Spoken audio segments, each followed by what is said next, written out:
Hello, and welcome to another episode of The Many Parallels. We're your hosts, Trevor and Zach, and we're joined here with another Zach. Allegedly. Allegedly. So roll the intro and let's get into this shit.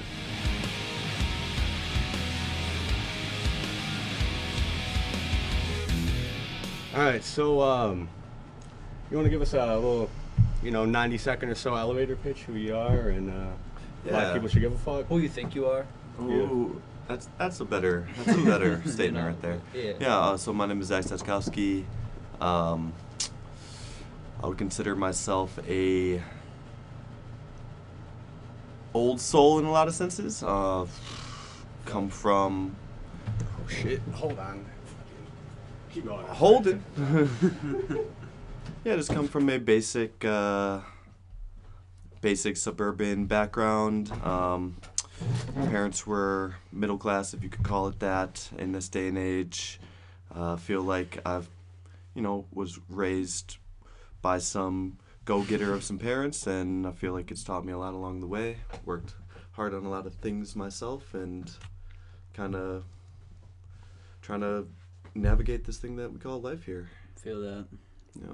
So you say like you're the go-getterness that's really rubbed off on you, and helped create the man you are? Oh, definitely. I mean, I would not be sitting here as the man I am today without my parents and the other people around me that have helped me learn all the lessons that I've learned so far in this crazy thing that we call life. Reason why I mentioned that, though, is just to kind of hopefully bring some sort of similarity to, I'm assuming, a lot of the people in this country nowadays. Sorry. Yeah, definitely. Yeah, just bringing like a similarity to how a lot of people are feeling and how I feel a lot of people were kind of raised in this country nowadays.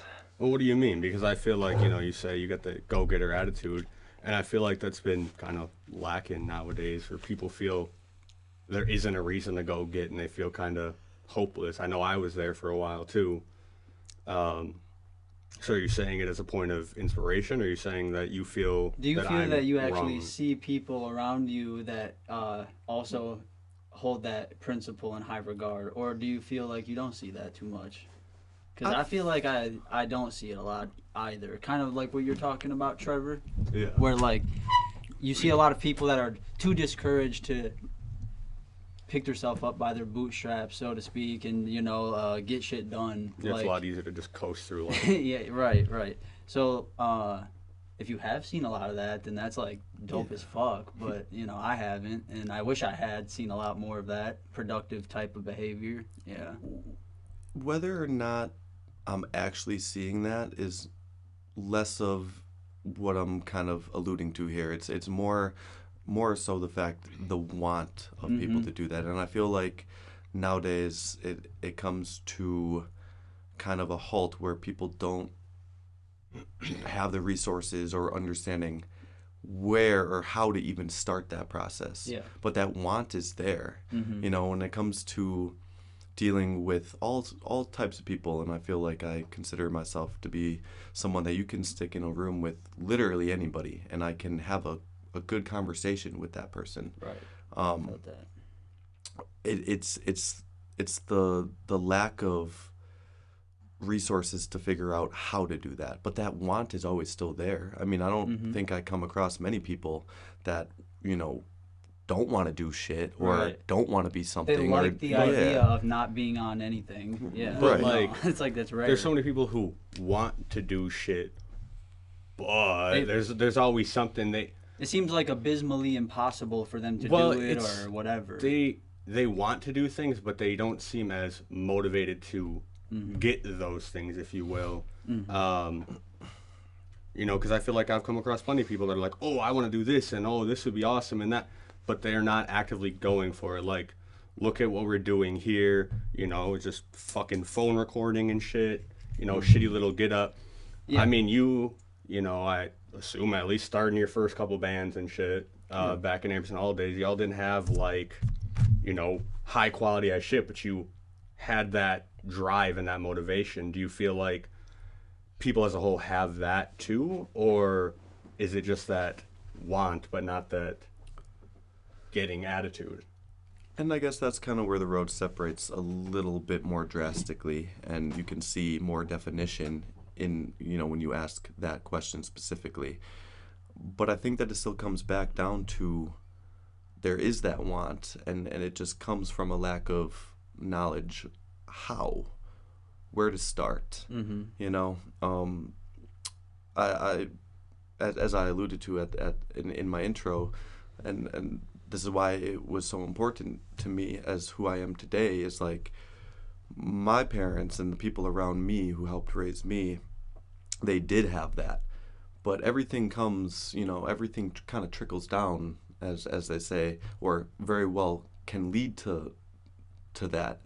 And, it just takes one set of people or one situation one where example. One example of that not happening, where all of a sudden someone finds themselves in feeling hopeless, feeling lost, feeling uncertain. And I feel like that's like the major issue, one of the major issues that we find when asking that question, is the uncertainty involved with all of this. Like, as I'm sure that you boys can kind of agree with, like doing stuff like even this, like there's a lot of uncertainty involved with that, and it takes a lot of emotional strength to kind of weigh that and move forward through that. Yeah, to be vulnerable enough to even do that. Yeah. Exactly. But wouldn't you say that if you fully want something, you're willing to endure those small sacrifices, those struggles, if you want it enough? Would you agree with that? I would like you to. have to make sacrifice if you want something bad enough. Yeah. So it's like goes hand in hand. Because I feel like there's plenty of people who want things, but they're not willing to take those small sacrifices for. But is it a problem that they're not willing to take the sacrifices, or is it a problem that they don't know what sacrifices to make? You know what that's kind of what he was saying. That's kind of what I'm alluding to. It's like, well, because again, if you want it enough, you can look into it, you can figure out what you need to do, how to go about it. Where there's a will, there's a way type exactly. of thing. Yeah. Whether it be, especially with the internet nowadays, it's so easy to fucking look things up and figure out how to go about whatever it is you're trying to do, or just figure it out yourself by, denial and error. Yeah. But even the internet gets kind of complicated nowadays. Big time. Big time. Like, and like, I'm sitting here. I went to college. I did that whole spiel. I didn't even really want to. I did it mostly only because both of my parents attempted college. Well, my mother has an associate's degree, and both are wildly successful now. But it's from that pull yourself up by your bootstraps kind of mentality that Definitely. and extremely hardworking individuals over consistent long years. But I would say the only reason why I even went to college and pushed myself so hard to get my degrees was because my parents wanted me to so bad. And also my younger sister got her degree before I did. And so I couldn't let her show me up like that. So. you had a little chip on your shoulder. A little bit of a chip on my shoulder, But so what would you say to people who struggle to find that motivation to go out and do something? As like I know for certain I don't learn the traditional school type of way. Right. As much as I love learning, it's a weird thing, but people do it in different ways. So like, any advice for people who are struggling to kind of find that motivation, find their way, and push through the bullshit? Honestly, and so the whole reason why I brought that up, like, going to college and whatnot, was one of the best things that I learned in my higher education was how to navigate the internet correctly, and what to look for and what sources I should be referencing when I'm researching stuff, and know that like 95% of it is ignorable or whatever. Yeah. And just like knowing that like the way that it operates, like using certain keywords, all this plays such a huge role when you're algorithms and shit, when you're looking how to do something or how to learn something. That's a huge thing in life in general. Like the internet, especially, it helps with that. But just like pattern recognition, just recognizing different patterns that And then are going people on. learn to take advantage of that, and then you have all Or you this- can learn to take advantage of. Yeah, you said have to learn patterns. that, and that's one problem too with wanting to learn via the internet is you kind of have to learn to recognize the differences because like It's tricky. there's so many things when it's I'm trying to learn this shit and all of a sudden this is an ad this whole fucking time or some shit or Yep. it clickbait ass things Or this was bought and paid for by somebody you know, with an It has agenda. someone a with certain an intention agenda. behind it. Yeah. Yeah, which sucks. So answering your question, do I have any advice? Off the tip of my head, I mean, and it's easier said than done, but finding someone who actually kind of does know the route with that. A teacher. Yeah, a teacher. I mean, I personally learned through. I'm a very very visual person, so like, I mean, even nowadays it even translates into work. For example, like we have new trainings all the time at work, new system maybe, new law that got passed that affects banking in a major way. Is that what you do? Yes, I am a personal finance officer. Oh, cool. So and half the time I'll just kind of sit and just mindlessly fuck off while these trainings are going on. Like I don't want to watch your video. I don't want to just sit here and just mindlessly listen to someone talk. Like I want to actually understand how it's affecting me and how I can work with it. How does this apply, you know, and apply not only in the sense of, you know, like I said, not just sitting there and listening to something, but how can I use it? Give me real life examples. How do I take the information that I've acquired and like utilize it? Right. Put it to real life use, application. Yeah. I love that. Yeah, I'm very hands-on with that kind of shit too. Like, I'm just- anytime playing a new yeah. board game, people are like explaining the rules, and I completely zone out. It's like, okay, let's just fucking play it, and I'll figure it out as we go, as I'm doing it. Exactly. You know? Obviously, it's your shit's a bit more serious, but as a more whatever example. Yeah. So like, what do you what would you say works for you, I guess, when you're struggling to persevere, as it were, when you're feeling down, you feel like the odds are stacked against you? What personally helps you overcome said obstacles? I think that, so going back to my, how I was raised, my father was one of those men that just wouldn't ever, I wouldn't say wouldn't ever, but rarely showed any type of disdain or rarely showed any sort of like negative emotion. Negative towards emotion. things? Well, he would show negative emotion towards things, but it was always just like one of the quotes, and it rubbed off on me. I say it all the time. It's directly quoted from my father. It's, "Life sucks, grab a helmet." Yeah, that. and again, that's kind of alluding to that pull yourself up by the bootstraps mentality. But it would always just be getting things done, just doing it, no matter what. Like no one's gonna do it for you. Right, like this might suck. You're gonna have to do this. You're gonna have to handle this no matter what. If you push it off to the side, it's not gonna necessarily. It's not gonna go away necessarily. So the sooner you address it, the better. Exactly. Pretty much. So at that point, I'm a huge list maker. I like making lists. I feel like oftentimes when you itemize something and you break it down into certain steps, a order of operations, it's a lot easier to get through those things. And also I feel like anytime that you're going through stuff like something that's challenging or difficult, the mental aspect of all of this plays such a major role when trying to accomplish those goals that you're setting out for yourself, or getting past a challenging situation. And I feel like making a list and being able to check stuff off, at least for me, I did this, even if it takes several days, even if I'm taking longer than I had originally set myself out to take on it. Just the fact that I'm seeing things, again, I'm a very visual person, I'm seeing things getting crossed off that list and I'm chipping away at it.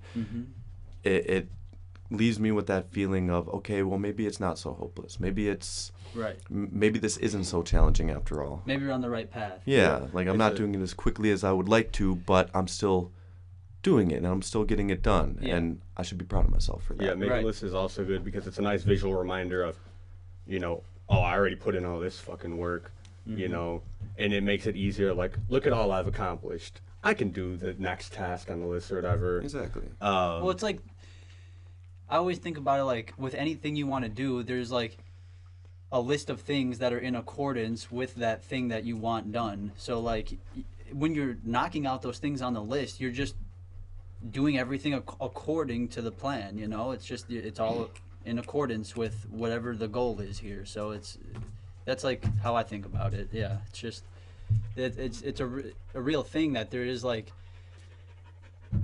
a way to do everything, but there's probably like you've said this before, there's multiple ways to get to where you want that goal, that end goal or whatever, whatever it might be. It's just finding whatever way works for you to do that, and following a path is probably a good way to go about said thing, whatever said thing is. Yeah, and as like an example, it's like I don't Rather learn than blind, I guess that's the alternative, is going into it blind or whatever. Just whatever comes to you, you deal with it then.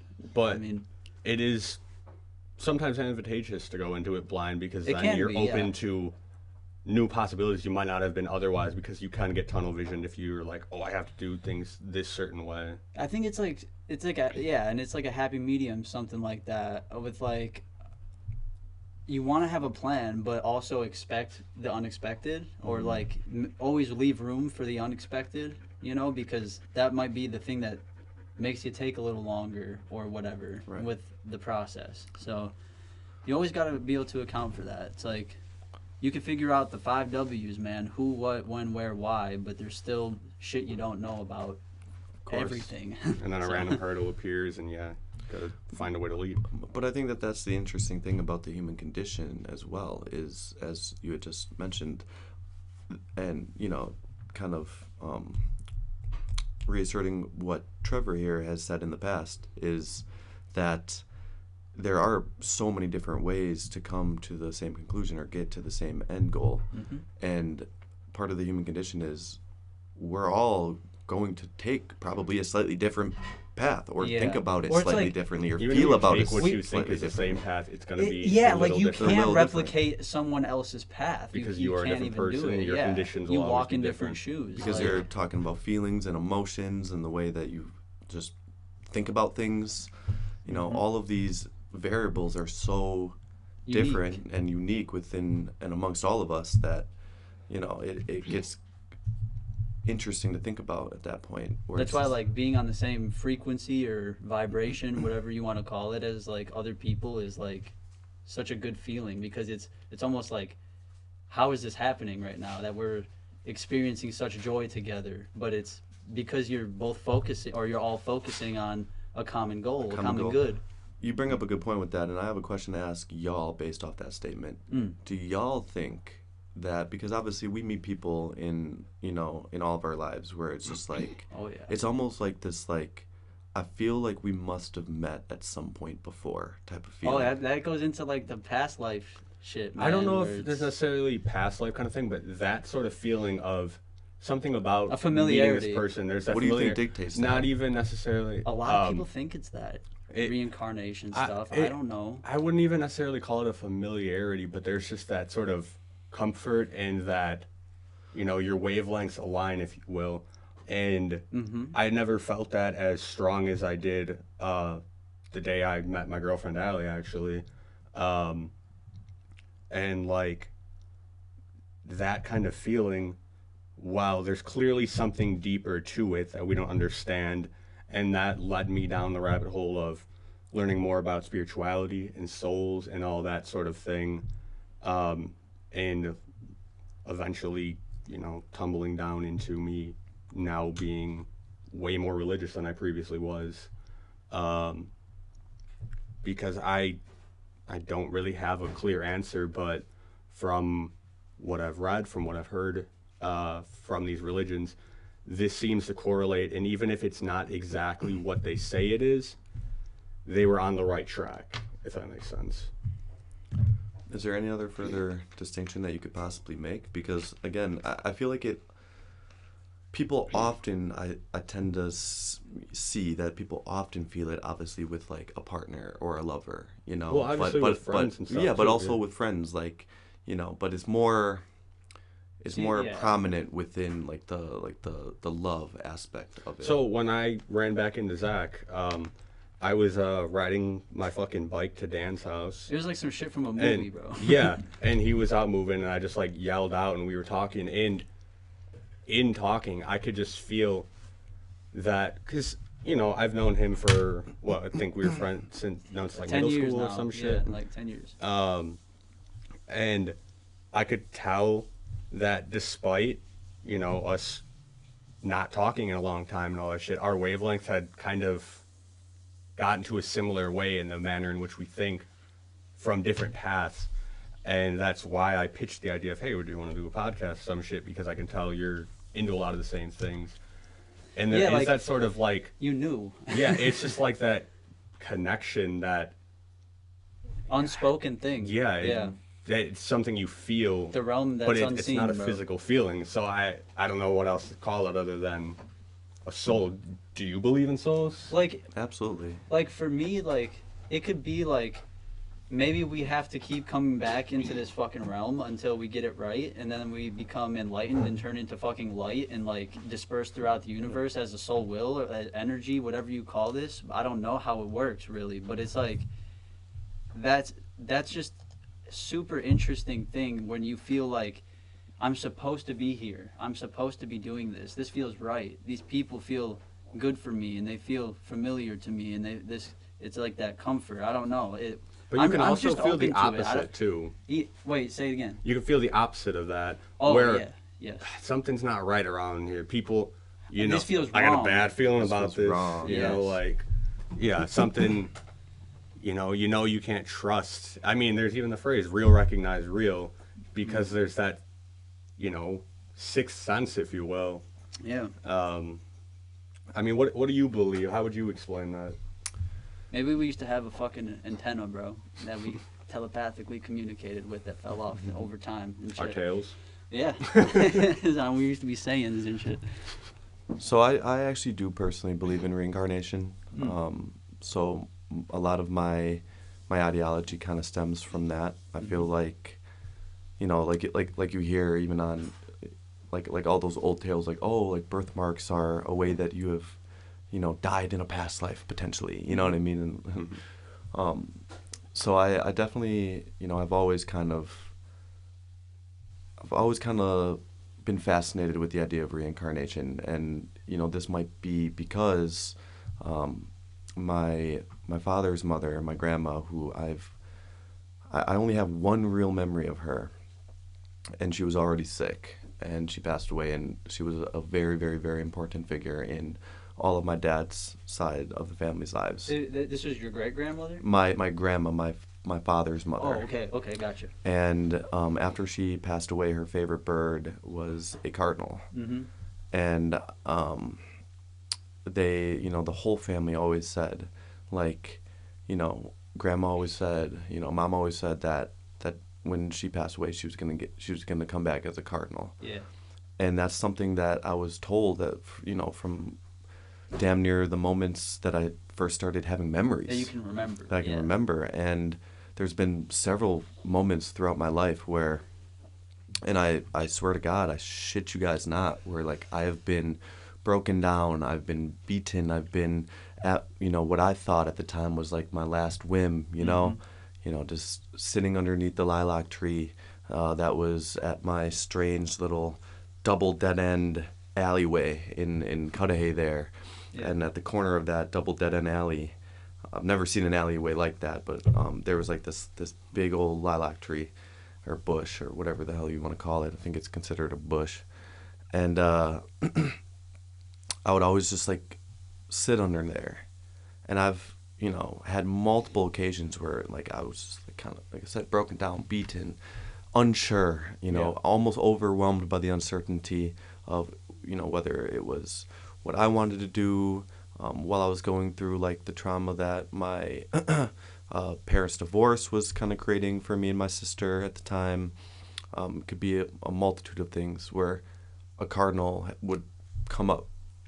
Like I've been face to face with a cardinal several times in my life, and like, oh, not like, oh, there's a cardinal just that flew by, like dead ass a cardinal will fly up and like sitting right here, like right there, and just be like, yeah, like while I'm in that situation, and it just it shook me every time that it happened. It is to my core almost, and if anything, it just made me just reaffirmed those beliefs over and over again. Like, this is my grandma right here. And she's coming to me for some reason. Did you feel in the moment like something weird, like some weird feeling, or did you feel like instantaneously like this is a spiritual like thing that just happened after, as we were talking about? Did you feel that that soul connection? Like, did you interpret it as that immediately, like as the presence of the spirit of your grandmother, or did you immediately? Okay. Like as soon as internal, like as soon as, you know, like I'm going through this and a cardinal would come up to me, I'd be like, oh shit. Yeah. Like my heart would, like my stomach would drop, my heart would flutter. It might be a weird thing if that exact stuff had happened to you and you didn't get that telling of your grandma loves cardinals. Your grandma's gonna be, you know, she wants to be a cardinal type of thing. Like, then it would have just happened to you, and you would have had to interpret it how you would. Right. You know, which is so significant. Like that you were able to actually make that interpretation and like internalize it as such. Like, it's huge because it could have just as easily not fucking happened, like in your life, but it did, evidently for a reason to you. You know, like.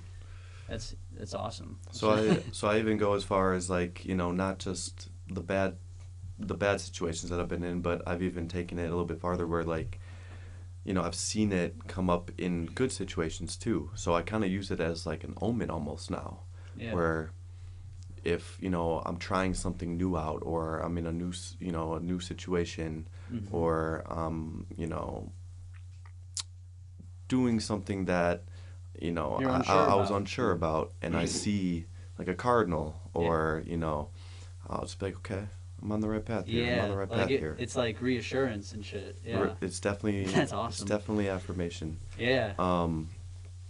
That kind of leads me to like another kind of question. It kind of ties in with all this stuff here. What do you guys think deja vu is? Oh, dude, like. Because I have an interesting theory about that. Real quick, I do want to ask, though, because obviously a lot of people think deja vu has something to do with reincarnation. Do you believe reincarnation is dictated by a being, a force, or, like, you know, how is that manifested? How does that manifest itself? Or do you feel like that's beyond you and you just feel the effects of it? I feel like that particular question is a little bit beyond me. I mean, you hear all these, you know, because I'm a big believer in karma as well. So you hear like one of the theories is like, don't do anything. If you believe in reincarnation, don't be a shithead because you're gonna be reincarnated as a fucking ant or something. Shit, I would love to be a strawberry. Put that on the record. That means some sugar, baby. Damn.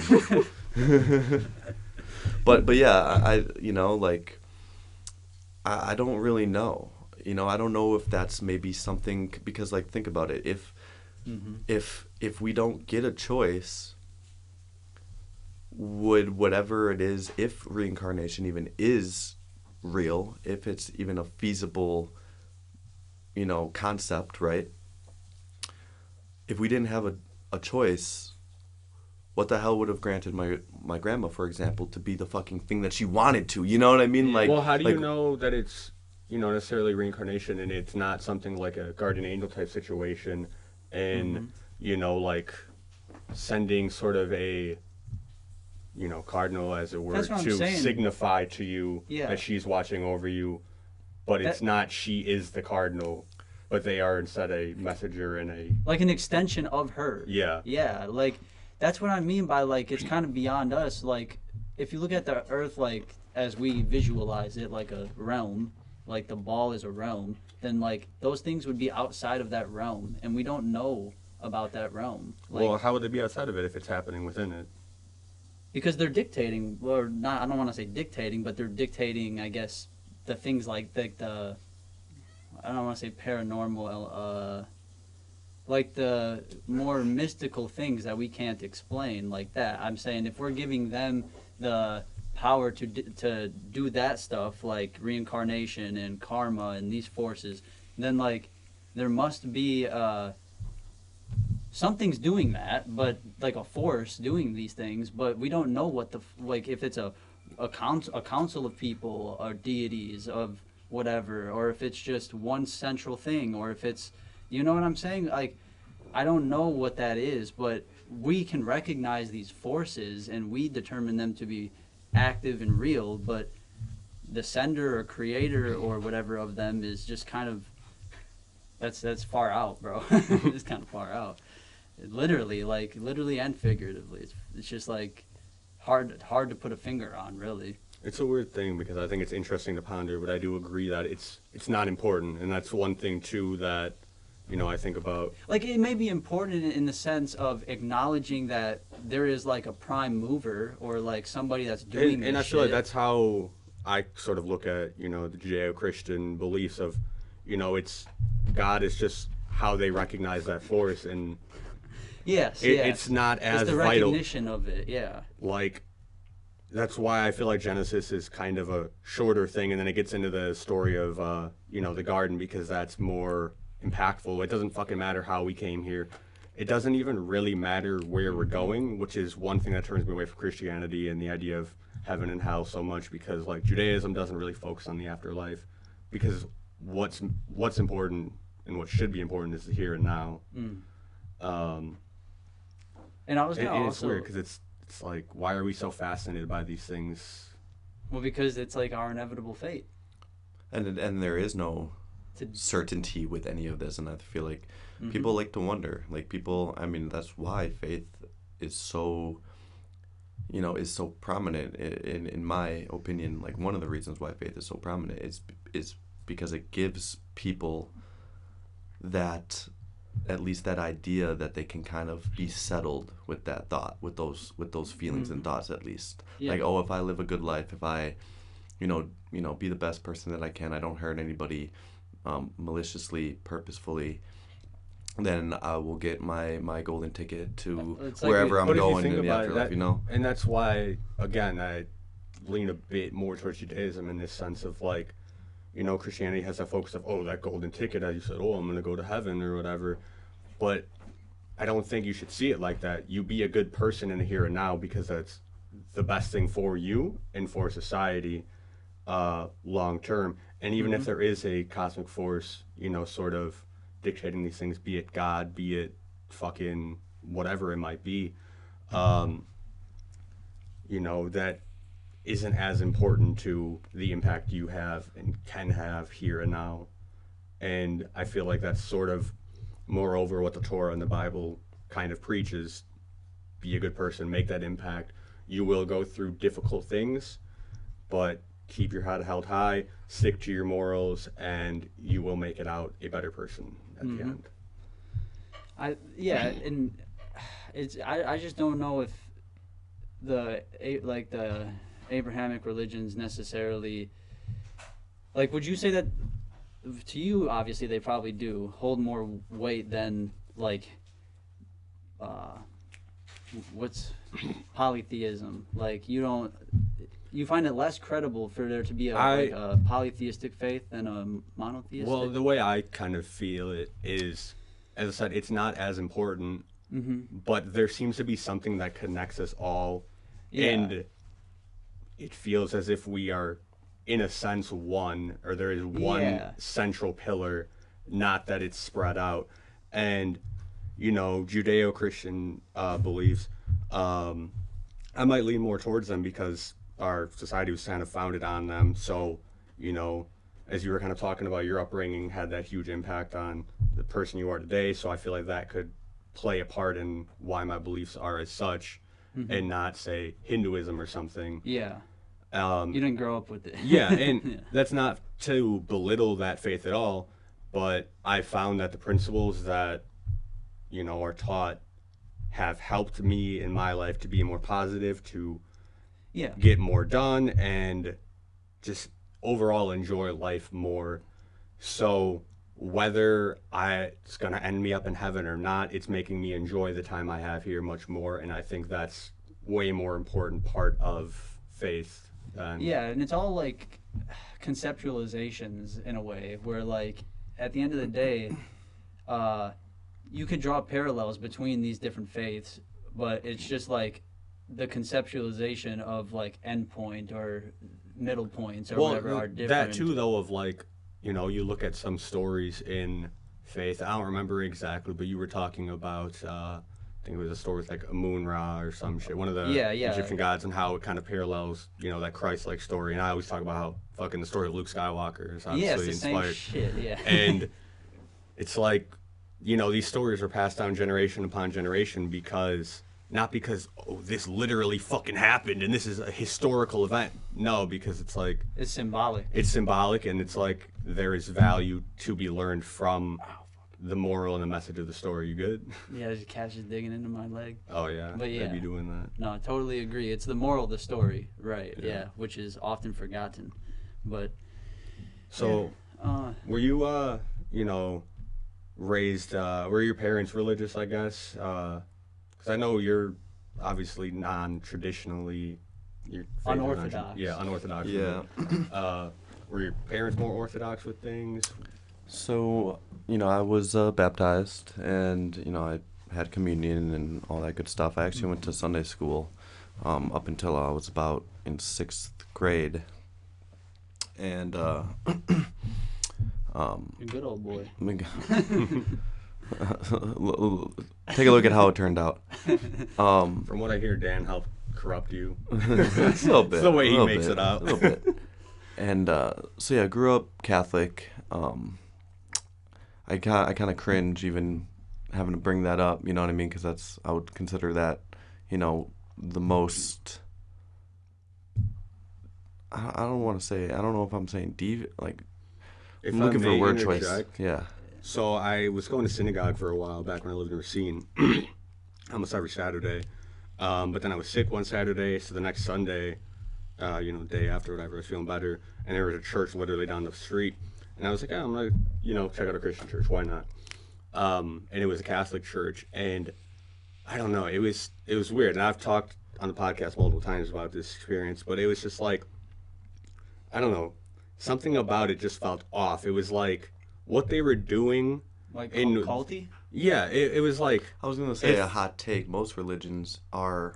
A cult. Cults. Yeah. I mean... In some sense... Oh, you think like I would sort of disagree like with this together. Yeah. But I would somewhat disagree, but Catholicism, I don't know, just the way they were going about all the things and the ceremonies and all that overly...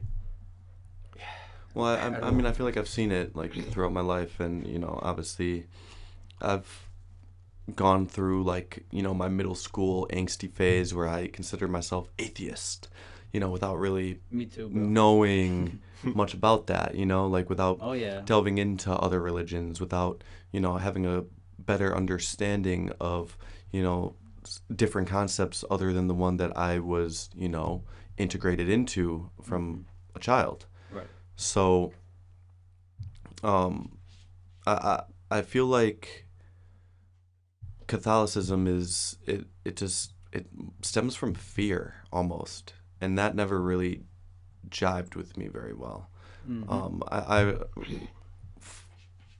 being honest, I fucking hated Sunday school, and not just because like it was another day of school, on a weekend. You know what I mean? Right. It was literally like the things that I was being, kind of force-fed on those, in those classroom sessions. Yeah. They just didn't resonate with me. And it took... Any specific examples or just in general? I'll tell you the specific example that actually got me out of Sunday school. Okay. And I tell this story a lot. If you've known me for a long time, this story is probably, You've heard it. You've probably heard it. So, one of my mother's best friends, I call him my uncle. Okay. Call him Uncle B. Uncle B. And long time friend, like best friends since they were in high school, and I've known him as such, again, since I started having memories. Yeah. You know, and he is homosexual and has been for a very long time. Like, he came out, I believe, like shortly after high school. I might be incorrect on that, or it might have even been later into his 20s. But he knew, he knew that he was feeling this way, stemming from his high school days. Yeah.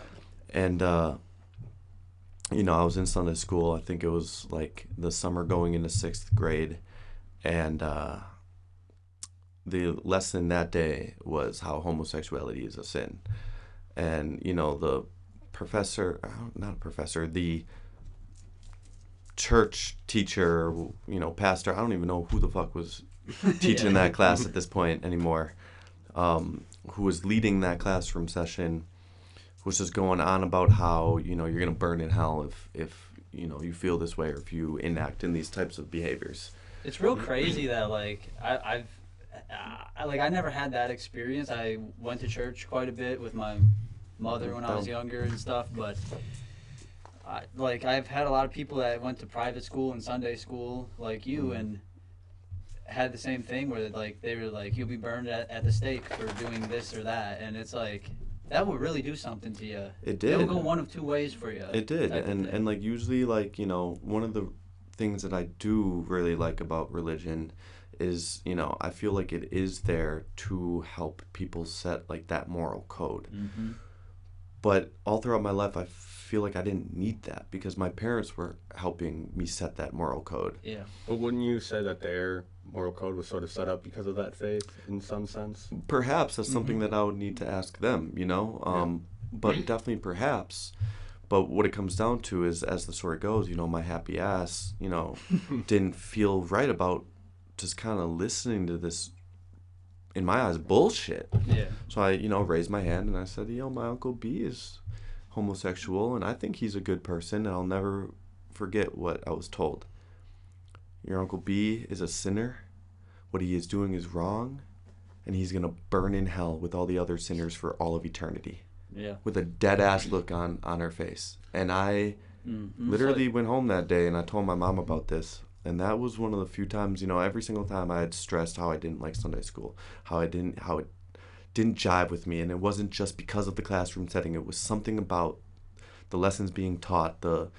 It just wasn't clicking. Like, I understood everything and I was taking in information. I feel like I've always been a good student. That was one of the few times, probably the only time, that my mom kind of like stopped in her tracks when I said that and asked for more clarification. Didn't just give me like the, well, you know, like, it's important to me and your father that you know, that you at least complete this or this, you know. Right. It was, what did you just say? And I like retold it, and I was just like, I don't feel right about, like, I, you know, as a going into wrong. 6th grade, like, this feels wrong. Like, y'all, like, you always taught me, Mom, that, like, this is okay, and that, you know, that you love him, and that then everyone should love him and accept him for who he is. Right. And I feel like that idea goes so against the teachings of Jesus Christ himself. But they look at it like you made a violation, hate so the now sin, not the sinner. Right. we're gonna violate you because you violated our code, type of thing. Which is like, it's this weird game of stupidity. So my view of Catholicism has always kind of been like, you know, humankind, moreover men, sort of have this inclination towards tyranny and wanting power, and I feel like also part of the human condition. like hierarchies establish themselves naturally. It's a thing, and I feel like Christianity was spreading, and some guys saw this and started being like, oh, we can use this to enforce sort of laws because people are going by this, and they sort of took advantage of that to the point that, you know. But why is it stated in the Bible then as such? Do you think that it runs that deep? What? Like, that homosexuality is a sin? Like, do you think that it was used as a manipulating factor from the beginning or not? From the beginning, So, or how was it think of it- integrated? So my thought on the homosexuality thing, obviously hate the sinner, hate the sin, not the sinner. Yeah. But think of it in terms of pre-scarcity. We live nowadays where it doesn't matter as much, but I mean, it still does kind of because population is going down. But back then, especially, population mattered way more. No, I feel that And even that today, was though, sort of why it was like, like don't do that because yeah, I was gonna say even today Appropriate. though, it's like you can't ignore like that fundamental aspect of like the pussy hole was made for a reason and the dick was made for a reason. They're meant to be in union and combined together to like make life, and then that life could be a really great force for more life, and like so on and so forth. And when you break that cycle, that's like the sin or whatever. But like you said, hate the sin, not the sinner. Don't damn that person to hell. Just be Yeah. like, damn that bro, that kind of sucks that you're not gonna have kids, beautiful children that come from you. But it is what it is. Like yeah, that's as far as the hate should go or whatever. Like it's unfortunate that I you guess don't get you to don't get spread to the express your seed. children, but it is what it is. That's a personal decision that they couldn't look to respect those many thousands of years ago. Like if you make that, like the Greeks did it, the Romans did it. It was open homosexuality, but then those things fall. So it's like I don't. And there's also the idea of Everything falls. So there's also the idea of, and it ties into, don't have sex before marriage, of like there's reasons Like- for that. And it's just well, the There's never idea a reason too to is, damn the somebody. reason to join with somebody like that is usually it's supposed to be to procreate, if you will. Mm-hmm. So then they view it as too, well, since it's not to procreate, it's strictly for lust and pleasure, which Yes. the Bible also is against. So that is another reason it's against that, if you will.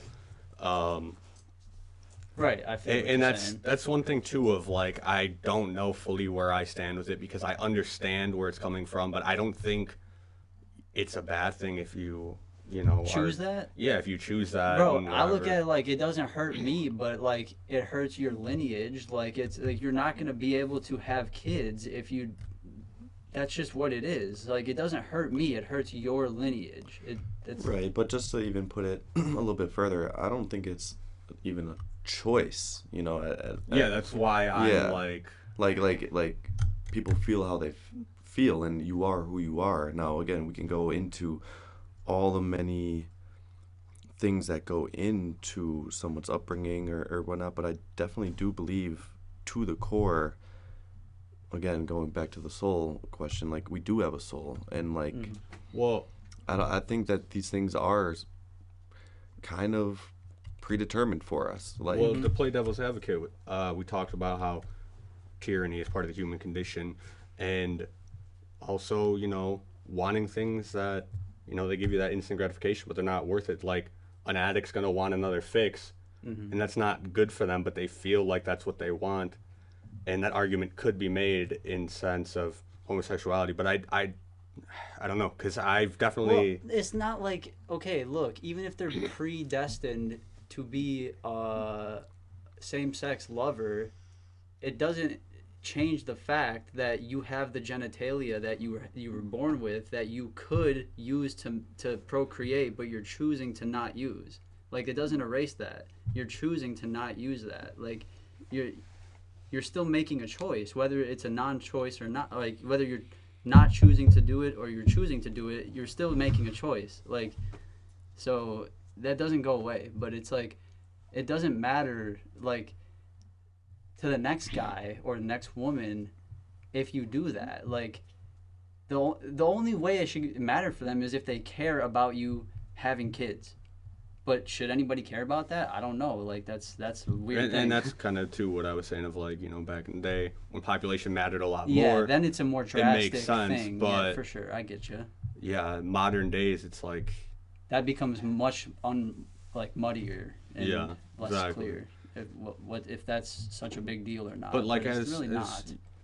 there is definitely people who were born with such, proclivity, but then it's weird because there's also people who are born, with proclivity Murderous to, thoughts and shit. Like, yeah, different things. So it's it's a weird fucking subject, to be honest. And yeah. I mean, it's truly personal too. Yeah. It's truly personal. Where and I can't speak on it, I feel like, as well, because I'm not fucking gay, so it's like I can't. I know what you're saying. Well, yeah, like I can't fully say how they feel. Mm-hmm. I can just say what I know from other things, but I don't know how comparable those necessarily are. Yeah. Well, I'm saying, like, yeah, I don't know. I just try to look at things like objective like that. Like, even, like, let's just pretend we are all gay. Then what are still the facts of the matter, you know? Like, do you have the ability to do this and you're not doing it? Do you have the ability to do that, but you don't feel like it? You don't feel in accordance with it. You don't feel in alignment with it. You don't feel in, like you've talked about a lot of times, your feelings aren't often the truth. They're just how you feel. And, like, if you dig a little bit deeper than your feelings, you can find the truth sometimes. It's just the circumstances of the situation make your feelings kind of, they stir them up a bit, your emotions. So it's hard to get that shit under control, but it's like, that's kind of part of the objective of being a human as well, is like understanding and then hopefully putting some extent of control on your emotions, you know? Like, yeah. Just, yeah. Yeah, just It's a complex fucking issue. Not issue, but topic, if if yeah. you will, yeah. It should be a non-issue, but it is an issue. It's like, that's the weird part of it, the paradox of it. I mean, things have obviously gotten better and then worse again in this country, for example, and then, you know, now it's kind of leveled out.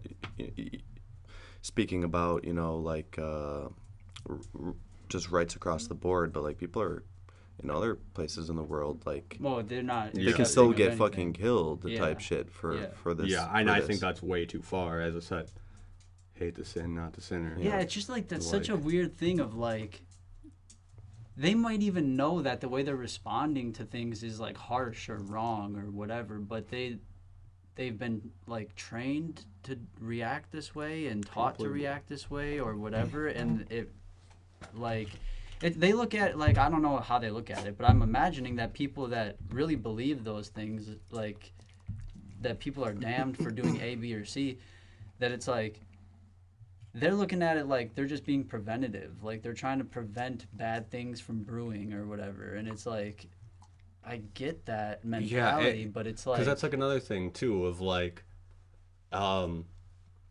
it's always kind of been my thought of, you know, people trying to push faith is because they're trying to, instill they believe good- this is good right. shit to you. Yeah, so they're trying to help you because you should want to spread positivity. But when they But do a lot of it, people go about it in the wrong way. I think. when they do it through force or bloodshed or traumatizing stories and shit, then it's like, where is this really what the one true loving God would want? Like, you know, it needs to be from a to be place of compassion. fear mongering everybody and shit. That's what like, I'm saying. yeah, that's what's crazy. So, And it's even interesting to have like, cause I have like a little bit of a personal relation to this. Like I met a gentleman in my travels, actually a good friend of other close family friends, and this one gets a little bit dicey, so I don't even want to say like a letter with this one. We'll just call him. okay. Yeah, we'll just call Stanley. him. Yeah, Stanley. And Stanley, you know, grew up in Egypt. Oh boy, yeah. And, you know, he was back over there, again, homosexual, back over there at one point in time. And this was not even that long ago, within, like, the past, like, 3 years now, maybe, 4 years. And there was some, you know, Egypt has seen its own crazy shit been going down, obviously, with, like, I forgot that leader's name over there. Oh yeah, I don't know either, but Yeah, but you know I've what I'm been talking seeing about, the shit, yeah. And for sure. so that country's been going through a bunch of turmoil, Right. and it got to a point where like he was back in his homeland in Egypt, and he like participated in a like a LGBTQ like type of Like March. or yeah whatever. march, and they actually grabbed him off the street, and no one heard from him for weeks. Oh, Like fuck. everyone no one had an idea. And then eventually, his family was alerted by the Egyptian government that they had detained him for some reason that they fucking made up, you know. And, you know, details have come since then have come to light that they held him for weeks and weeks and weeks, even, you know, just, I would say borderline tortured him. You know, no food, no water for days on end. Straight slavery. No, yeah, like straight, like keeping him in a cell, trying, you know, no contact with the outside world at all. Like, and it became, you know, a huge issue trying to get him out. I actually don't know the story of how he got out, because after he got out, the stories that I've heard from my close family friends is he came out different. Like just kind of like wiped himself. It changed him. Wiped himself off of, like, you know, society's fucking face and just disappeared. And, you know, I still think about him, like, pretty frequently, actually. Like, I wonder how he's doing. Like, I wonder where he's at right now. Because I've shared great space with this person, with this soul, and I would, you know, I have a lot of love for a lot of people. And he's always was like one of the sweetest people. And, you know, I'm just thinking about, like, the traumatic experiences that he went through, locked away in a fucking, I mean, I'm sure he was wondering multiple times or throughout that, is this where I'm gonna fucking die? Yeah, like, is this where my life is this it? Because here? I fucking because I am a type of way and I feel a type of way about, you know, other people, and I was trying to, you know, voice my support for that. Right. And get grabbed off the street and then fucking borderline tortured. Made into a slave. I mean, honestly, I think, like, fucking solitary confinement is a terrible form of torture, if you will. It is. Because we are social creatures, so to deprive us of that is, I mean, people lose. It's one of the worst minds. things you could do to a person. Like, well, that alone can drive you insane. Well, like, that's the point of it, I think. Yeah, you know? To break your will. So, like, after a certain amount of that, you literally will more than likely start thinking, I'd rather not exist than exist in this way. Like, this can't be my life. Like, I don't want this to be my life, you know? Like, it's... But when it comes to all, like, forms of torture technique, I mean, if you think about it, they don't make fucking sense, because at a certain point, like, if you do break that person's will, who's to say that they just are not saying what you want to fucking hear just to have some sort of hope to get out of that situation? You know what I mean? That's why... Like, you've made a zombie almost. Yeah, like, point. That's why, like, you know, that's why fucking torture is against, you know, even like the what's the code? The military code? Yeah, like... But yet here, I mean, all countries still fucking participate in that. There's no doubt about it. In some way, shape, or form. It's not a war crime the first time until you get caught, right? Right. And it's like, oh, well, this technically wasn't in there, so it's okay. We'll add it now, though, and then they'll figure some other fucking workaround. It's like rules and regulations like that are, like, made for, like, rules for thee, not for me. Like, rules for... not the ruling powers, but rules for everybody else that aren't the ruling powers and shit. And it's like, I don't know, but I think that's a problem. It should be rules for everybody, but or no rules at all. But that people think no rules at all leads to fucking total anarchy, and I don't know about that. Like, you need anarchy, order, but like, I'm an anarchist in the sense of I don't believe any body of government has proven to work, but I'm not an anarchist in the sense of I don't want everybody tribally killing each other out here in the streets and shit, you know. One of the things even though it happens anyway. One of the things I learned in my higher education as well is learning about that pattern specifically that you just mentioned, is no government has... It always turns to tyranny. It always turns to tyranny, and it is a cycle. It is literally a cycle. And they're not here to help you, bro. And when you start looking at, like, the United States, like, you look at all the major, you know, regimes or dynasties or what have you, they've all, you know, Rome, Yeah, we're emulating Greece, like these ancient like cultures, they've all bro, gone yeah. through countries in the Middle East. Like they've all gone through so many different phases of collapse and Rebuild and rebuild. Yeah. And when you look at our country, you know, objectively, like we're only fucking like a little bit over, like what is it, Few hundred years yeah, old type like thing, like yeah. less than 300, Mm-hmm. or maybe a little bit like 1776. Yep. Yep, 2.5. Some. Yeah. So like about like 2.5 or 250 years.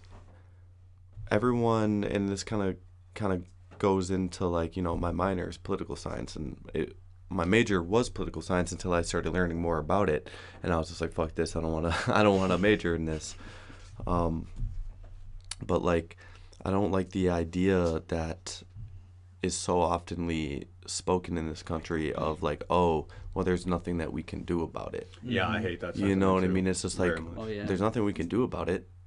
We can fucking revolt like any other fucking No, people like, have done in the past. Yeah, anytime like let's just take like the lockdowns and mandates for example, like as a example of government outreach going too far. Like anytime something like that happens and people are like all up in arms about it, I'm just like, there's gonna be bloodshed eventually. Like we just, it might be in our lifetime, might be in our kids' lifetime. Who knows? But there's gonna be bloodshed soon, eventually, if they keep overreaching. Like it's just, it's how it goes every time, bro. Every time. That's why politically I would say I'm a conservative, because I believe our country was founded on, well, we escaped tyranny, of the fucking king and shit, and it was set up in a way so that hopefully we could stave off that inevitable tyrannical energy. Yeah, that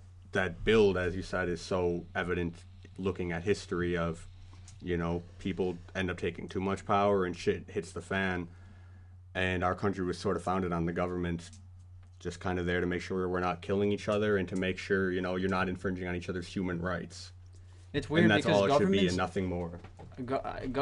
I think I learned about this a while ago, bro, and I can't put it into exact intelligent words, but it's like government's basically like a cancer. Like they're like a cancer cell, and then the way that a cancer cell will just grow and assume the space of where the other cells were supposed to be. That's what government does to the country. Like they start assuming positions where the free market could just operate or solve it on its own, and it eventually becomes such a large problem that you need to operate or revolt against the cancer. And it's like, it's really crazy, and like how that is a thing that happens within human bodies, and then it happens within larger governmental bodies or like populations too of people, and it's just as above so below, bro. Yeah, for real. Well, corruption spreads, and tyranny is part of the human condition, as you said earlier. And so people who get that little taste of power are going to try and increase that amount of power. Yeah. And that's where you have these career politicians who get paid way fucking more than they should and have way more say over our lives than the thing they is really just should. like my biggest driving point with the politicians is like, who feels represented by these people? Like, do you know what I'm saying? Like, you ask anybody around you, they're like, no. Like, that's why you need to vote, but then it's like, oh, well, or they're the both opposite. It's either a Democrat fucking me in the ass or a conservative fucking me in the ass. Yeah. Well, the two-party system, and again, I feel like I know a little bit about this. Bro, speak your piece, bro. And the two-party system doesn't make any fucking sense. No, it's like made to fail. It is, at least at this point, operating to fail. I don't know if it was made to fail, but it's operating as such at this point, where there is too much power going on within too few or too little of an amount of circles. So it's just kind of getting tossed around. And like me and Trevor talk about this a decent amount, because I feel like, I'm assuming that you respect my opinion and the way that I debate and whatnot. Like, I consider myself like a democratic socialist progressive. Like, it goes that far. Take 40% of my taxes. If people are gonna be able to prosper, like especially people in conditions and situations that are way worse than mine. Like I'm cool with that. And I see that as giving the government more power because you're giving them more money and being like, here, do with this money what you think is appropriate. And I think that's the problem. Where they should allow the free market to do that. But the thing is, the free market might not do that. Like, they might not.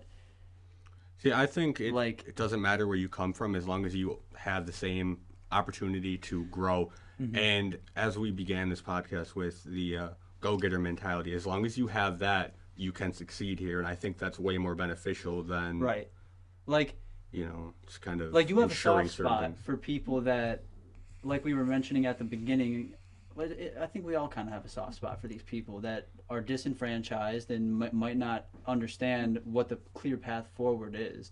But you're willing to go as far as give Papa government however many dollars to put into programs and Right, communities. exactly. But I want to also state no form of, no system is going to go with, without lacking, without a hitch and shit. without, there's double-edged swords to every situation or system that you put in place. And no matter And what, each some people are individual going you to... let the free market go, and then you get big technocracies or whatever, like Amazon and Google and shit. So it's like, you're right, absolutely. It doesn't always work good no matter what freaking way you do it. So, like, unless, like, we go back to the old fucking days where everyone in town is going to the motherfucking, the fucking session, the town hall. Yeah, exactly. You know what I mean? And, like, actually speaking their own opinions, but...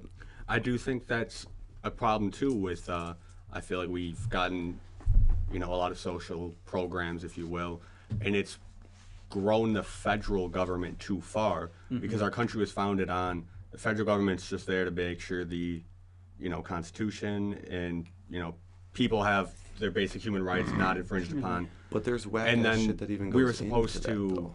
What? There's whack ass shit that even goes into the Constitution because the people making amendments and laws are humans just like all of us here. And sometimes people have whack ass fucking ideologies, ideologies and agendas. Like look at they were again like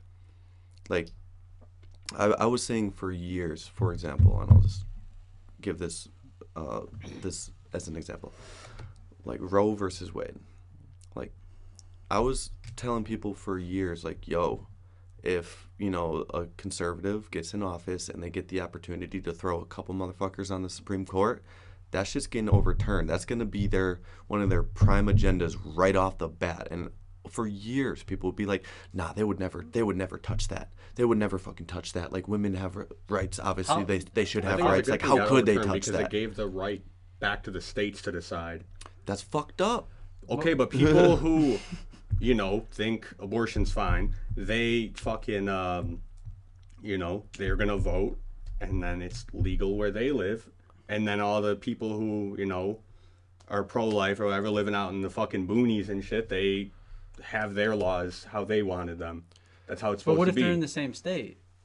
Like, you know same what I'm state, and So, what if by proximity they can't move? Like they have a child there, but like, what both if they parents are together? Vote, to not have it, and then there's thousands of girls that get untreated or whatever, don't get their treatment because they're like how it is, I don't know, bro. It should be it's a personal choice, bro. Like you face the consequences for what you do with that life that you're carrying. You face those consequences. Maybe not in this life. Maybe you'll ignore that. But even if you see it, you'll face as, it later. Immoral? If you don't see it necessarily as a life or whatever, you have to make the decision to have intercourse, to have a child. Mm-hmm. Well, yeah, you have to do the process that makes life. Yeah. So. And I guess it just leads in, and again, this is in no way, I mean, Trevor, me and you have debated about all types of topics all over the place. Yeah, and I love. And this is no way any type of respect you. You're very well informed and shit on things I disagree with, and that's why I love.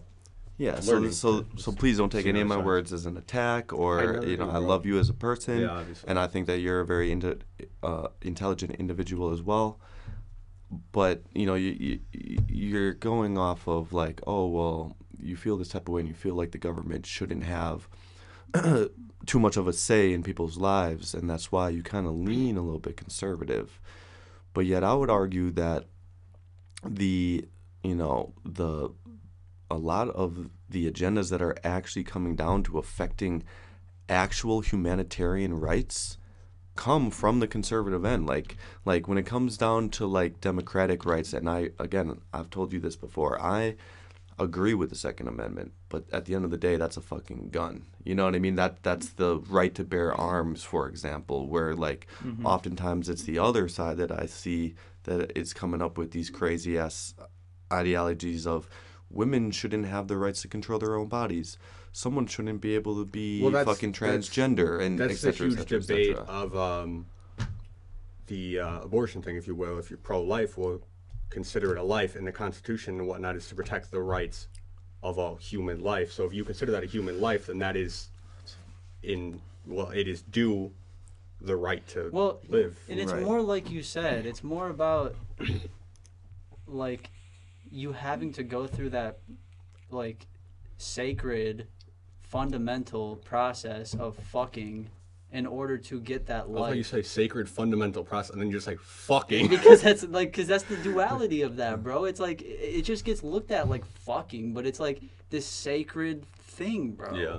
And then when they're trying to get taking away the ability to abort is supposed to be like instilling that principle super deep down hard into your fucking brain that you should value life so much that you don't just fuck with that process. You don't just willy-nilly fuck with that process. But it's their choice, bro. They can do that if they want to. But then that's their karma to bear. But then as a consequence, if you get pregnant, you don't get to just terminate the life, if you will. Well, that's the consequence of your actions. Morally, you don't, but they do get to. Yeah. I think they should have the choice. Yeah. It's just, yeah, exactly. I'm not for. That's one. Have you guys known anybody who's actually gotten an abortion at all? From school, yeah. You know what I mean? Girls, have you talked to any of these people about that? Because I've not deeply. Because I've had a few deeper conversations with people who have had to make that decision. Before you hopefully get into it, I'll just say my outside looking in, I didn't dig too deep onto what they were going through, but I just figure they're not in a position to handle it. Whatever it is, I'm talking about more or less the actual effect that it has on that person. You know what I mean? Most people are not mentally. Mentally, I'm more or less talking about. A lot of people are not going and making a decision like that willy-nilly, skipping to their you know what I appointment mean? and shit, Yeah, it is a very deeply rooted fucking battle that these women ultimately end up going through, and they come out different, and they really do. Most people do. Again, I can't speak for I know what you mean. Anyone other than myself, but what I've kind of had conversations about with people who have kind of had to, whether they felt like they had to or just felt like it was just a conscientious decision to do it, even if they didn't necessarily, quote unquote, have to. Mm-hmm. It's still something that weighs on their conscience and probably does forever, if not forever, a very, very, very long time. That thought too, we've kind of talked about, you have these spiritual feeling connections. And part of me feels as if you feel that guilt because you are terminating a life, or take the pro-choice as a potential life. And potential life. There is potential life there that is no longer there. Yeah, that's the huge factor. And that potential life could have been the savior of fucking humanity, but you're people don't believe that. They don't believe it, bro. And I don't know, I think it's sort of a selfish thing. If you decided to selfishly engage in lust and you happen to get pregnant, whatever, well, even if you're not ready to be a parent, you got to kind of step up and be that parent for that kid. Mm-hmm. And, it's fucking difficult, but people do it. You're saying, it's just weird. You'll grow as a person. Life has many hurdles that are unexpected, and you adapt and you overcome. But again, there's a double-edged sword with that as well. Just like I said, there is with all things. Like some people will take a situation that was unexpected, and you hear it all the time. You hear stories of someone getting, for example, pregnant unexpectedly, and then all of a sudden, after the fact, it's like the rhetoric of, well, you were the best thing that ever happened to me, and I'm glad that it happened. But on the flip side of the coin, some people, without having the ability or opportunity to make that choice, it just kind of funnels into more damaged people. You know what I mean? Like, again, I come from a family, although divorced, they both are very, very loving and cared a lot about my upbringing and who the man that they were, helping raise. Mm-hmm. So many people don't get that fucking lucky. Like, I mean, even in my profession alone, like, there are kids that are calling in for, like, their first credit card, for example. And I almost feel like I purposefully, and almost instinctually take it upon myself to, like, ask them further questions. Like, I see that this is the first time they're ever applying for credit. I take it upon myself to go that extra step farther, ask those questions. Do you know anything about this? Like, legitimately, do you know, like, anything about this? And they'll be like, honestly, no. Yeah, No. And it's just like, and it's like those moments right there where I just kind of, like, lean back in my chair and I'm like, God damn, like. You're so thankful. Yeah, I'm thankful as fuck, dude, Yeah. because, like, all throughout, like, even in, like, when I was, like, a junior, senior in high school, my mom would, like, take me aside and at least show me some of the things about the taxes, or when she was doing my taxes, even after high school, even if I wasn't sitting with her, she would at least explain major key points of, what she's doing along the process, See, like, looking for certain credits, this, that, and the other thing. I think that's the beauty of life and, the American dream, if you will, of, you are then sharing that information. They don't have that, but they are going and they are getting it because they felt like that was the path to take. Of a dude named Zach, though, on a phone call working for a bank. Yeah, right. You know what I mean? It Like, doesn't matter where you learn the sad thing as from. fuck. Like, that should be coming from your inner circle, the people that helped create you. And Why does it matter where the knowledge comes from as long as you're obtaining the knowledge? But no, And you that you have the fundamentally opportunity agree, to. though, that, like, it should come from your parents. Should set a good example. If I they agree, can. but not everyone's parents can, and you can't Right. choose where you come from, but you can Well, choose where you go from there. A lot of people's parents can, but they won't. That's another and thing, too. that's one of the major factors. can, is but they won't. they can, but they won't, and that's kind of tying it all back in. Like, when some people don't want to be a parent, or maybe they're just not fit to be, Mm-hmm. a really mature, understanding, caring enough individual to raise a whole another fucking human being or soul. But it's so hard But then to... you're obligated to do such as That's what I'm saying. Like, the Yeah. extermination of that potential life is a better option than, I don't know, adoption, or maybe getting abused and then escaping your abuse when you become older and realize what you've been through and what you don't want and shit. Like, if, like I'm saying, if the parent's not going to do their part, you know what I'm saying, then Yeah. the child has to come to their and come you into their can't own. choose where you come from, but you should still get the opportunity to choose where you go from there. Yeah, and you're like, kind of taking that like, opportunity in away. other words, if you're gonna be a shitty ass mom or dad, that doesn't mean that you should get rid of your fucking baby. It's like, it means you should try to be a you better should fucking parent. you should use that as like a paradigm shift to become a greater fucking person and shit. But, like, In a perfect world, that's how it would yeah, work. but people don't do that. They go the other way a lot of times, like, which is what you're saying. So it's like, damn, bro, I don't know.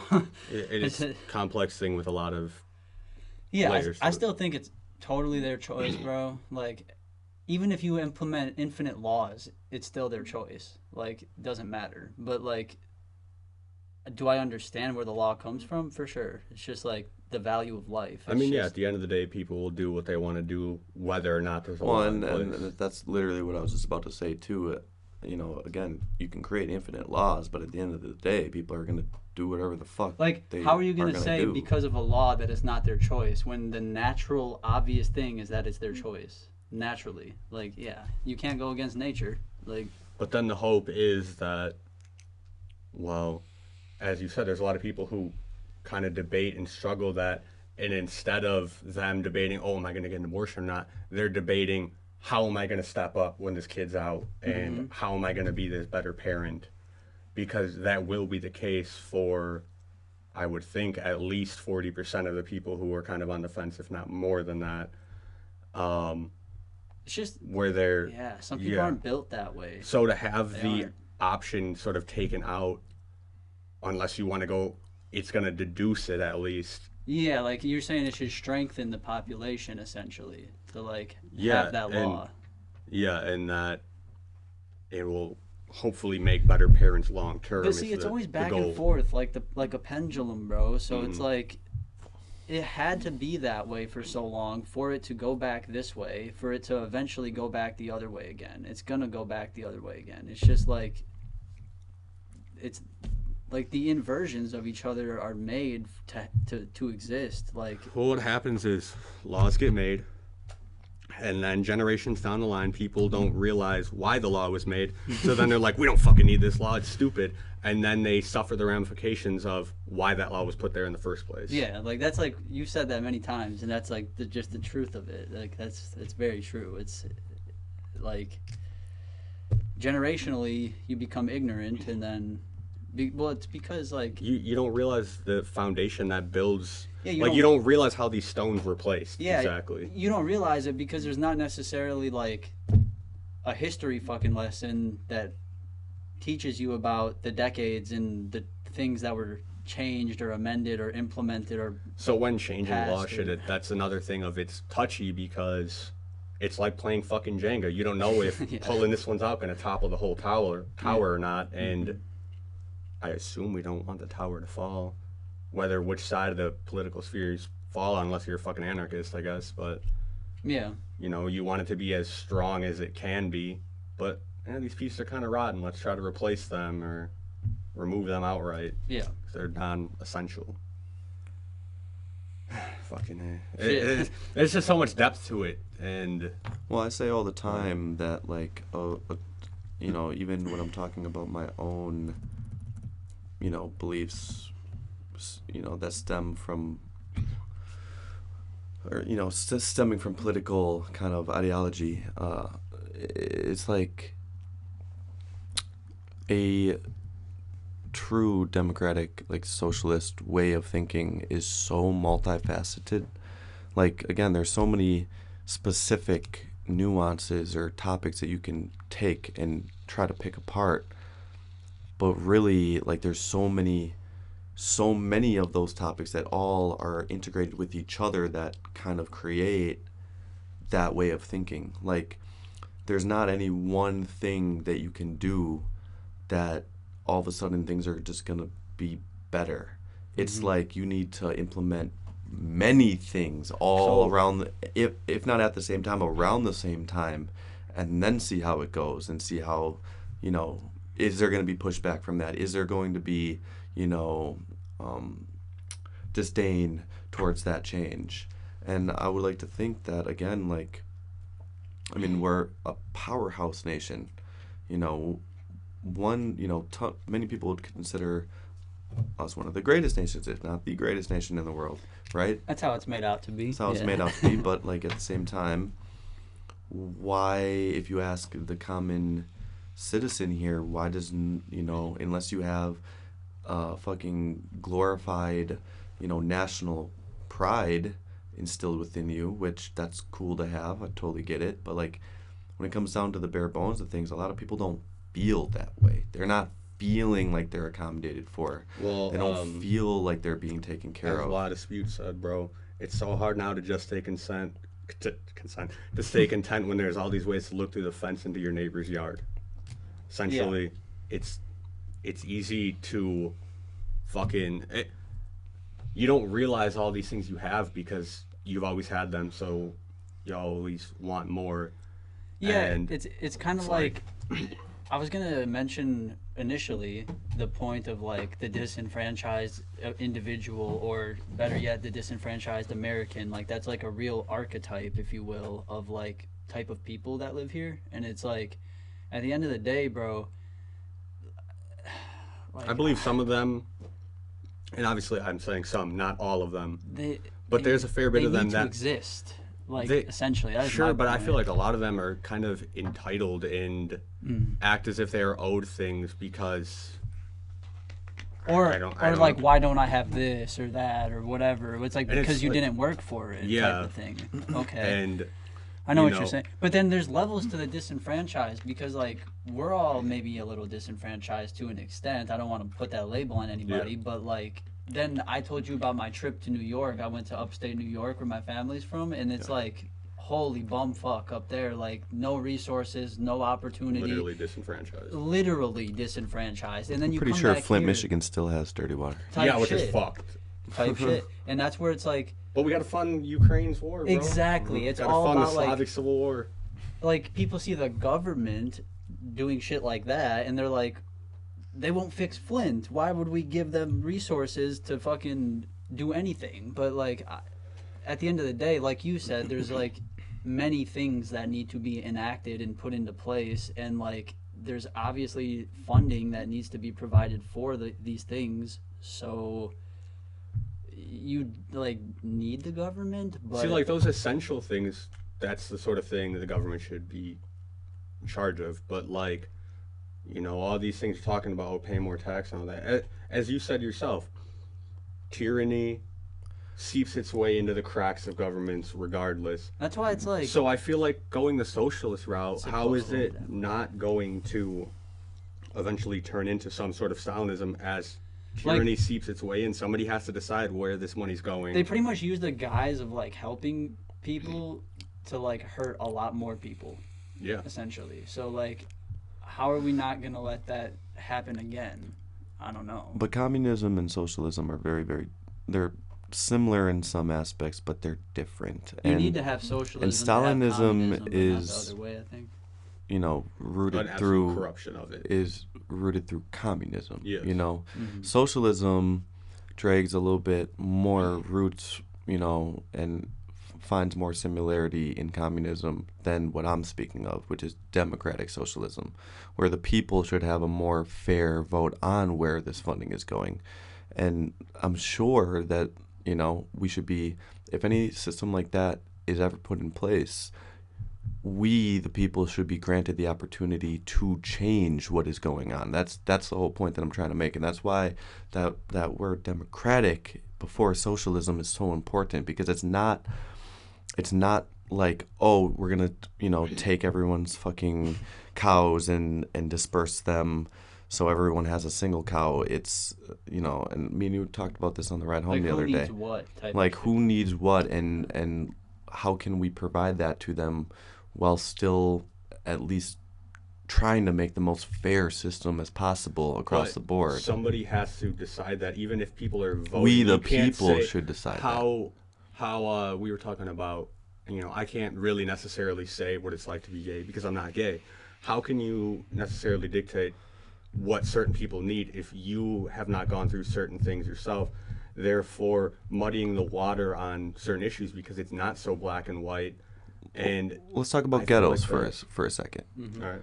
You can see through numbers, statistical evidence on what, you know, people who live their lives, full lives in ghettos could really potentially benefit greatly from. You know, more education, better education in those places. I mean, like, you start getting into the whole concepts of like food deserts. Like, you know what a food desert is? No. So a food desert is like, when you're rolling through the hood, don't you ever notice how there's fucking nothing other than like little Yeah, a chicken convenience spot, stores yeah. or like shitty fast food, like Yeah. all of these things. I mean, from my time going to like other, you know, bigger cities and shit too, that's sort of the, That's the Right, MO, it is. and that's not even like you ghetto, know, like me, I nicer I cities. mentioned this to you again on the ride home about how like systematic oppression comes in a lot of different forms, and that, you know, the things that we provide our bodies aligns with how our mentality kind of, you know, reacts to it. So See, I believe that, but also I've tried to tell people that, and they don't believe that. Like, they argue that point with me that, like, what you eat doesn't affect the way you think that much. But then also, I eat, like, kind of garbage, and I don't think I think that badly. So it's just weird. I don't know. We could hit more on that later, bro. But I agree that it definitely plays some role in some role. your mentality. So like there's like statistical evidence that you can, you know, relate to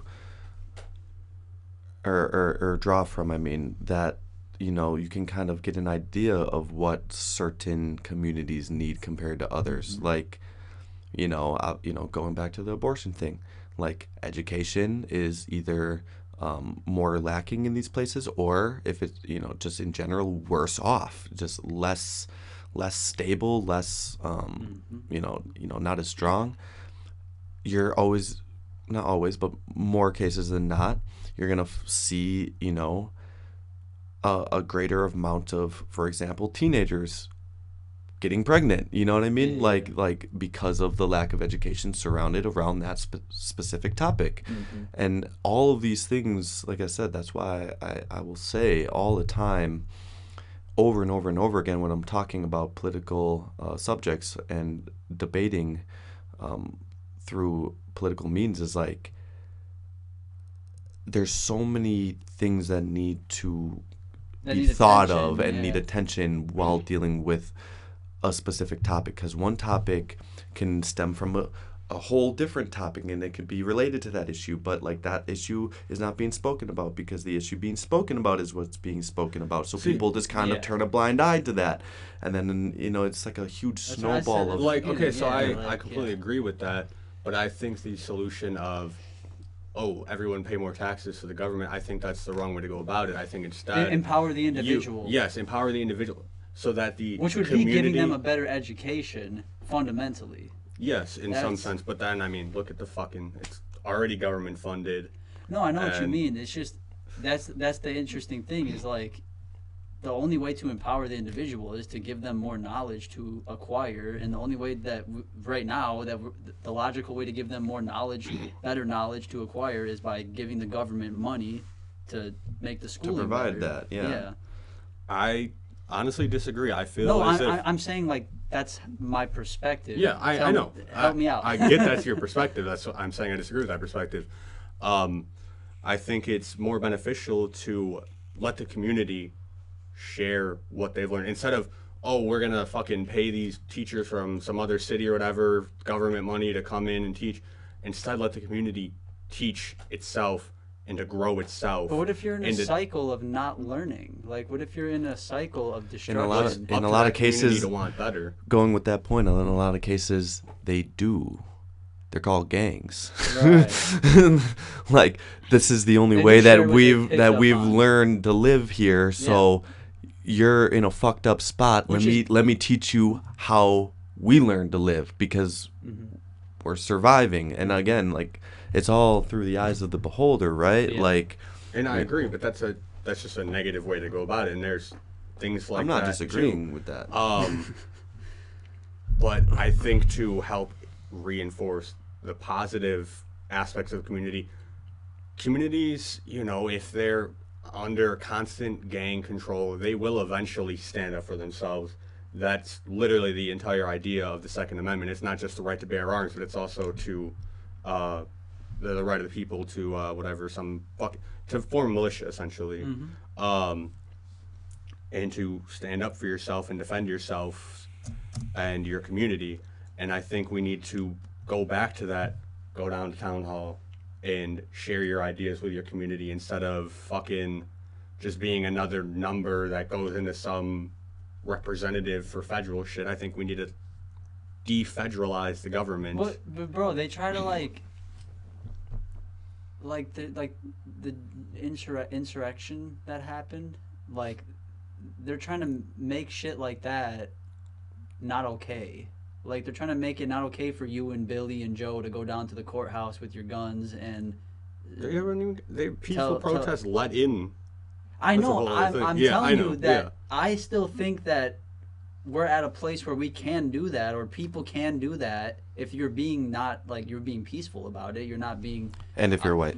You're walking in there. I don't think it has anything to do with that. I think huge. Are you talking about the Capitol insurrection? Well, 9/11 too? I'm just talking 6th? about things like that. Because like, I was gonna say if those people like even just majority were yeah. not white, it would be handled. it would be differently, handled 100%. I completely disagree, and I different. feel like saying that is racist in itself because really you don't- have you that really- misconception of black people are in gangs or that. Not necessarily. There's plenty of civil black people who, if they just handle themselves and they walked in. I mean, yeah, obviously there's the one fucking dumbass wearing horns and paint and shit.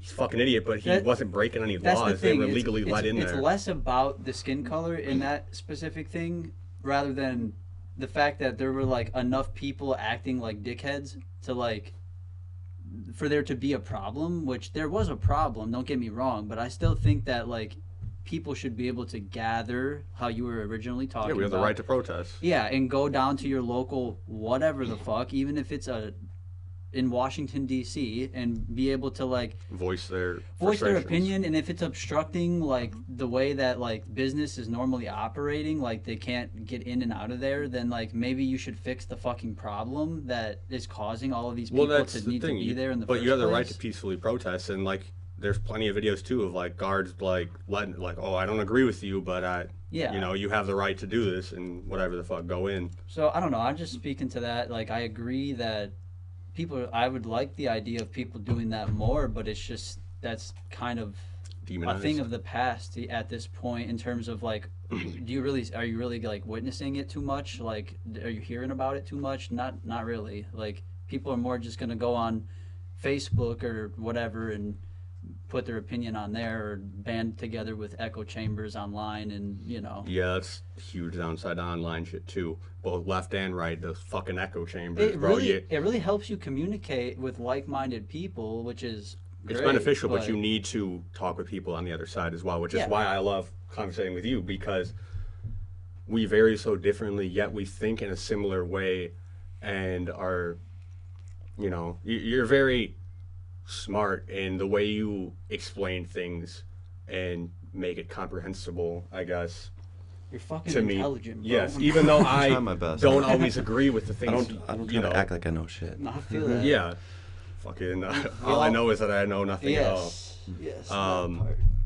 But, and I think it's extremely beneficial to talk to people who disagree with you, because how else are you to learn? And I believe it's one of Jordan Peterson's 12 rules for life is, I forget the phrasing of it, but it's essentially, Just give us the clip notes. yeah, it's essentially, whenever you're speaking to somebody, assume that they know something you don't. You know, don't fucking try to rebut everything somebody says. Listen to them. Assume what they're saying is correct. Obviously, look it up later and do your research and due diligence. But when they're talking, assume they have some vital piece of information that you don't, and that there is validity to their point, because clearly they were swayed this way. Maybe you just don't have all the information. Don't close yourself off to new ideas, and that's why it's beneficial to have these kind of things. Yeah, it's like there's always more to know. Yeah. And fucking hey, we probably should cut this off soon. But I could go in forever on like socialism and shit. And honestly, I'm very curious on your ideas of implementation and all that. If you wanted to do another episode, kind of more focused I was gonna on say that. we might gotta do a part 2 a little bit. I'm down to kick it again 'Cause whenever. I know your schedule's a bit Yeah. all over the place, but maybe we link on the week there or some shit. But How long has it been anyway? what? How long has this podcast been so far? It's hour 39 right now. Damn. Solid. I mean, I think a little bit of that's the setup, but yeah, been going. It really does not seem that long. Got very deep into some good conversations, and I fucking probably go for like 6 hours. Yeah, For real. Dude, we'll do that one day. We'll have like a marathon where we like go till we fall asleep and shit. Bro. I don't know, cause like sometimes we just talk for 4 fucking hours and it's like easy. Like, I mean, we still got the after show, you know, shoot the shit or whatever. Probably, I gotta rock a fucking piss, go see the dogs or whatever.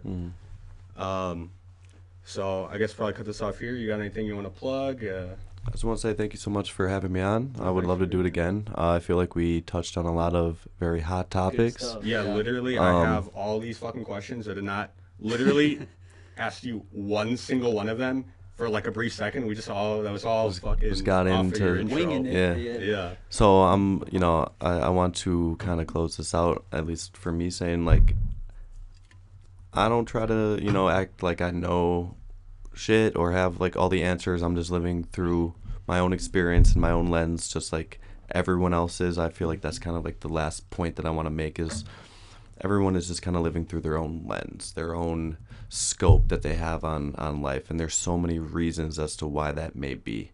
And we touched on several of those possibilities. And I A think lot, it's the best, spirituality, the way that you grew up, there's so many different aspects that go into creating, who we are that sits in front of the other today. Mm-hmm. And I just hope I didn't seem like a jackass. No. And yeah, it was a lot of fun, Chill. and I had a good just- time. Just to add on that, we all have that scope, and it's nice to, you always need to add new ideas to that and different ways to look at things. It's always good to have multiple perspectives, and It's one of the most beautiful things about life. Just talking to people of different perspectives, right? Yeah. It's literally and one of finding the best. many parallels where Right. your ideas align and finding common ground and trying to just get new information. Learning's fucking awesome. knowledge, bro. Definitely is. So thanks for checking out this episode. Make sure to like if you did. Comment your thoughts down below on any of the things we talked about.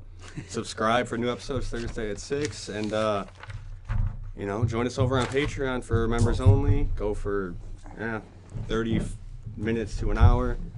Love you. Peace. Peace.